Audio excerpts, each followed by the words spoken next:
Gladly, I would now like to invite Dr. Jonathan Pinifolo to come and deliver this keynote speech. A round of applause as the gentleman makes his way. So essentially, I'll be looking at leveraging on level 1 design principles and focusing on how can we build an interoperable national as well as a regional payment system. So you can put up the slides, please, from the control. So essentially, what we are trying to do at COMESA Business Council is to come up with a regional retail payments platform.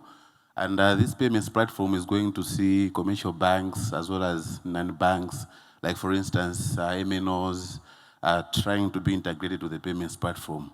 And the whole aim of the payment platform is just to make sure that cross-border transactions are being effected easily.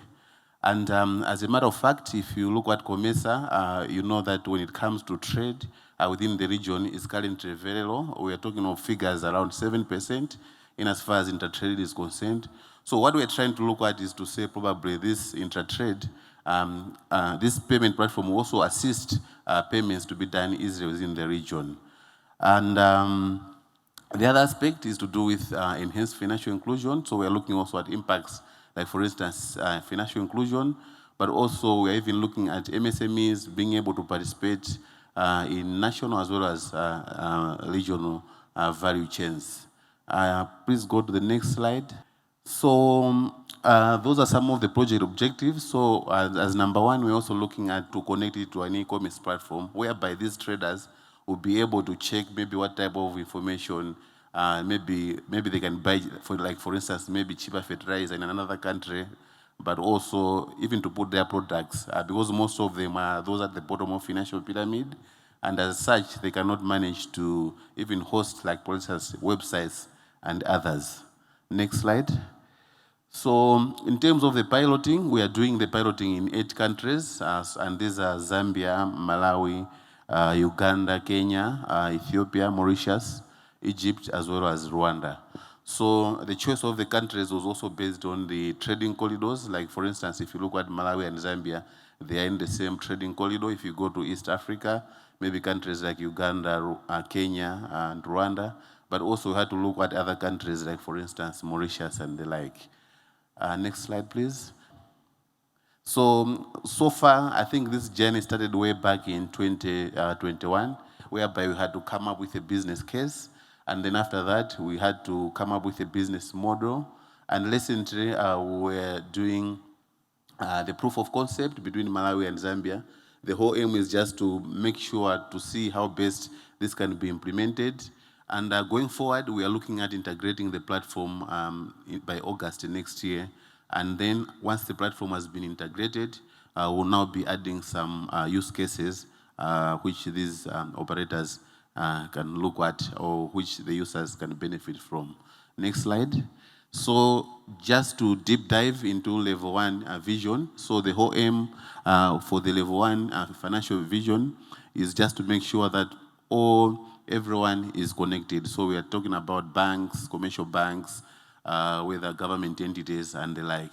And also as part of regional integration, what we're trying to do as COMESA is just to make sure that people, whether traders, should be able maybe to send money from a mobile wallet, maybe in Uganda, send it maybe to Malawi, to a bank, someone with a bank account, or vice versa, or different stakeholders.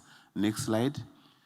So by the end of the day, what we're looking at in as far as this initiative is concerned is to make sure that all DFSPs, digital financial service providers, are connected. So we are looking at benefits like, for instance, lower transaction costs, issues like, for instance, high digital transaction volumes, but also even improvement in as far as regulatory oversight, as well as supervision is concerned by the central banks. We are also looking at improved fraud reduction, but also increased financial inclusion. Next slide. So as CBC, COMESA Business Council, so will come up with a national, like a regional switch, and this switch is going to be interconnected with various national switches in various countries, and also want to leverage on these national switches so that we can get connected even to the various DFSPs. And it was good to learn that even in Uganda, the program is underway to come up with a national switch. Next slide.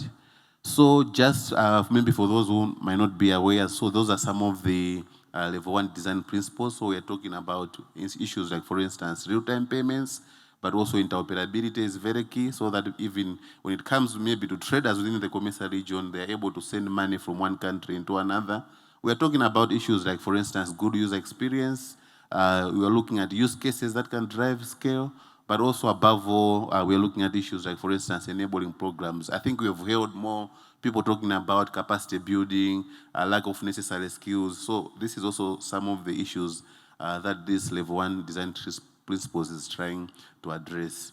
In terms of interoperability, that's what we're trying to do.